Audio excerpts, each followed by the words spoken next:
Halo, jumpa lagi dengan saya di Noto Tutorial. Saya akan melanjutkan tutorial untuk belajar membuat RAB. Saat ini sudah di part 8, yaitu dengan judul menghitung volume pekerjaan beton, yaitu untuk slope, kolom praktis, ring balak. Di belajar membuat RAB part 8. Oke, sebelumnya sudah kita bahas part 1 sampai part 7. Oh ya teman-teman, sebenarnya untuk perhitungan ini semua ini sudah saya hitung ya. Untuk perhitungan saya sudah menyiapkan filenya. Jika teman-teman berminat silahkan tinggalkan di kolom komentar. Ini mulai perhitungan volume. Ini ibaratnya file master ya, file master perhitungan. Mulai dari pendahuluan sampai perhitungan volume. Ini ya, septic tank sudah ada juga, instalasi air, kemudian pola keramik. Nah, semua sudah saya hitung volumenya.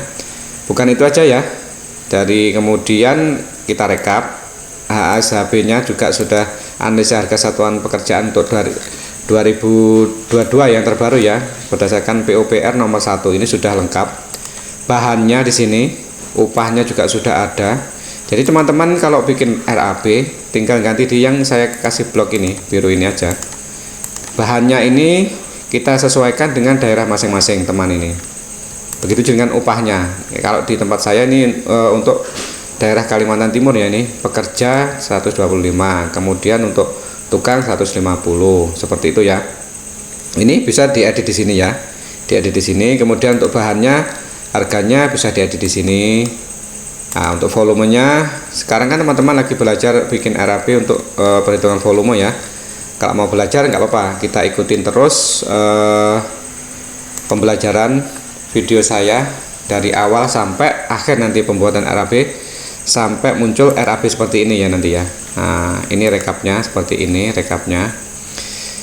Di dalam file master perhitungan saya ini sudah saya hitungkan untuk kebutuhan ini, rekap kebutuhan bahan total. Jadi misalkan pekerja itu butuh berapa orang, kemudian airnya berapa liter, kemudian bata merahnya berapa buah, seperti itu ya, catnya berapa kilogram, lengkap pokoknya sampai saya hitungkan untuk bobot pekerjaannya. Kemudian terakhir yaitu time schedule atau kurva S sudah saya bikinkan. Jadi teman-teman kalau yang berminat silahkan tinggalkan di kolom komentar. Dan tentunya untuk file master ini, perhitungan master ini ada biaya, tetapi tidak mahal saat ini. Ini sudah di versi 3 ya, nih sampai versi 3. Terus kita update, nanti ada kemudian perkembangan kita update. Sekarang di versi 3. Oke, yang berminat silahkan tinggalkan di kolom komentar. Kalau teman-teman masih belum menemukan bagian 1, 2 dan seterusnya, silahkan ketikkan di YouTube aja. Silahkan pergi ke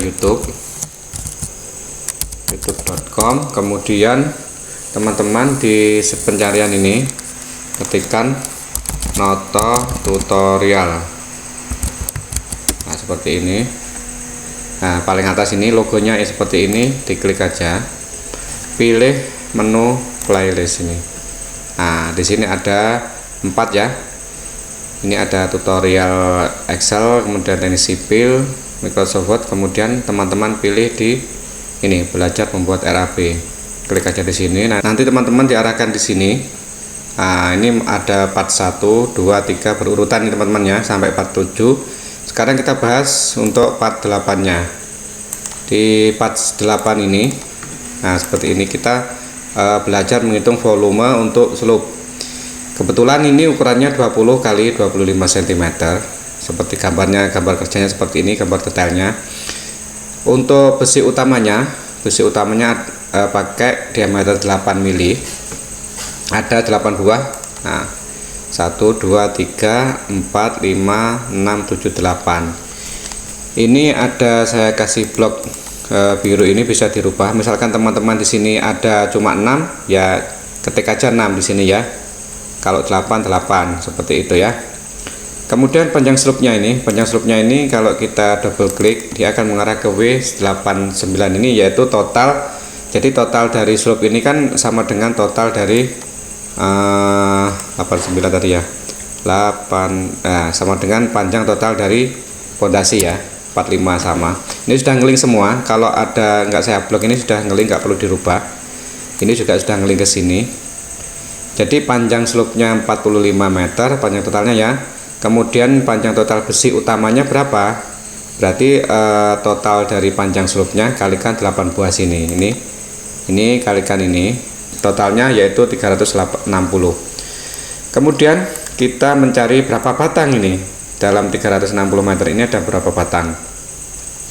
Jadi jika satu batang ini sama dengan 12 meter, maka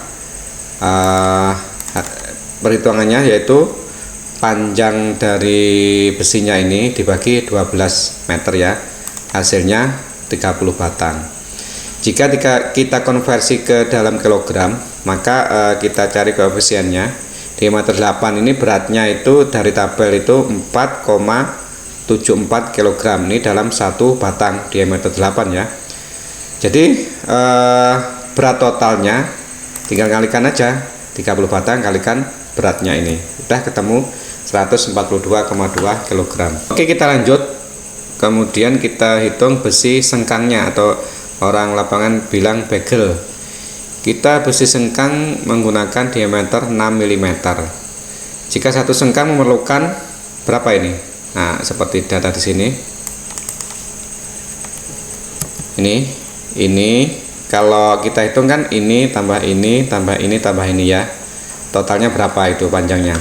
Kalau kita pakai rumus, ini kalikan 2 kan, bawah sama atas. Kemudian sampingnya ini juga gitu. Ini sudah rumus ya, sudah rumus, nggak perlu diganti. Nah, seperti ini sudah rumus. Ini 0,05 itu untuk tekukannya yang di sini nih, tambahannya. Jadi dalam satu sengkang itu memerlukan 0,95 meter atau hampir 1 meter ya. Dalam satu sengkang ini memerlukan 0,95 meter. Jadi total sengkang adalah panjang slope totalnya kan 45 tadi ya, dibagi jarak sengkang. Jarak sengkangnya ini saya kasih 0,2. Ingat, kalau ada tanda ini ya, untuk perhitungan saya ya, kalau saya kasih blok biru ini bisa dirubah. Kalau jarak antar sengkang itu misalkan 0,15, ya diganti aja 0,15 atau 15 cm. Dan kebetulan untuk contoh ini saya kasih 20 cm atau 0,2 meter ya. Kemudian bagi jaraknya kan panjang slope totalnya kan 45 meter. Kemudian jaraknya 0,2, kita bagi aja 45 dibagi 0,2, hasilnya 225 buah. Jadi jika satu buah memerlukan panjang 0,95 ini, dan maka total panjangnya tinggal kalikan aja. Nah, satu buah sekian, kemudian totalnya 225 buah, tinggal kalikan aja, didapat 213,8 meter totalnya ya. Total besi sengkang yang diperlukan yaitu besi 6 tadi. Itu kalau kita konversi ke buah dapat sekian buah. Kalau kita konversi di batang, biasanya di dalam RAB itu dia analisanya menggunakan satuan batang. Untuk itu kita harus mengkonversi dari batang ke kilogram. Jika satu batang besi diameter 6 beratnya itu 2,66 kg, maka berat totalnya yaitu jumlah batangnya ini dikalikan beratnya, didapat 47,38 kg. Oke, yang pertama untuk perhitungan pembesian sudah ketemu. Kemudian kedua kita hitung backcasting. Oke, kita kembali ke perhitungan backcasting ya. Itu rumusnya panjang totalnya tadi kan 45 ya. Ini sama seperti di sini nih panjang totalnya. Kemudian tingginya sudah otomatis 0,25 di sini. Kita kalikan aja. Kemudian kita kalikan 2 untuk backcasting kiri kanan gitu ya. Maka ketemu 22,5 meter persegi. Kemudian yang ketiga untuk perhitungan volume beton. Volume beton itu ini ya. Ini lebarnya ini, tingginya 25 cm. Maka kita bikin rumus volume beton lebar kali tinggi kali panjang. lebarnya sudah otomatis 0,2. Nanti kalau teman-teman ganti ini misalkan 15, 0,15 ini sudah berubah otomatis, jadi nggak perlu dirubah di sini. Cukup yang kasih saya blok biru-biru ini, itu ya. Kemudian tingginya 0,25 ini ya, 0,25 kalikan panjang totalnya 45, didapat 2,25 kubik. Jadi volume untuk betonnya 2,25 meter kubik. Kemudian di perhitungan berikutnya di B, bagian B kita menghitung untuk kolom praktis. Pada dasarnya untuk menghitung kolom praktis sama dengan menghitung slope ya. Ada 3 item: pembesian, kemudian backcasting, dan volume beton. Sama persis ini cara hitungnya. Nah, teman-teman tinggal ngikutin aja tutorial yang di atas tadi itu ya. Kemudian yang ketiga yaitu C atau ring balak. Ini di atas batu bata biasanya itu sebelum kuda-kuda kasih ring balak, ukurannya 15 x 15 sama dengan ukuran dari kolom praktis. Kalau kolom praktisnya berdiri kan, ini rebah di atas batu bata atau di bawah kuda-kuda. Sama seperti yang di atas tadi, ada pembesian, kemudian backcasting, kemudian volume beton. Sama persis ya. Untuk pembahasan berikutnya nanti di part 9 kita akan menghitung cor teras depan dan untuk cor teras belakang, karena di dalam gambar kerja ini ada teras depan dan teras belakang. Nanti kita bahas untuk di part berikutnya biar videonya tidak terlalu panjang. Oke, dari saya cukup sekian. Saya akhiri. Wassalamualaikum warahmatullahi wabarakatuh.